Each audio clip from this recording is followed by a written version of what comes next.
How to transfer money from Walmart gift card to Cash App. Welcome to the channel and let's start with this video. First and foremost, launch a Cash App application and make sure that it is up to date. Sign into your account. To transfer money from your Walmart gift card to Cash App, tap on the balance icon at the bottom. From here, you can see the Add Cash bubble. Go ahead and tap on Add Cash.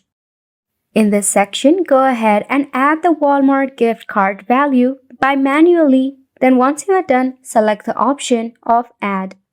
You can do manually by tapping on the three-dot icon next to the cash amount.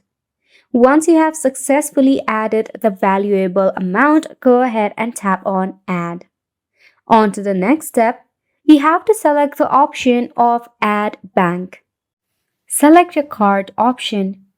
Now you have to enter your card number, that is the 16-digit gift card number, which you will see at the back of your gift card. You will have to enter your card number, CVV and the expiration date. Once you successfully add it, select the option of Add Card at the bottom. Then for the final step, you have to go ahead and enter your Cash App PIN. It is to verify that it is really you. Once you are verified and if the gift card is eligible, you will be able to transfer money from your Walmart gift card to Cash App. Wasn't it simple? So make sure to go ahead and give it a try, and thank you so much for tuning in.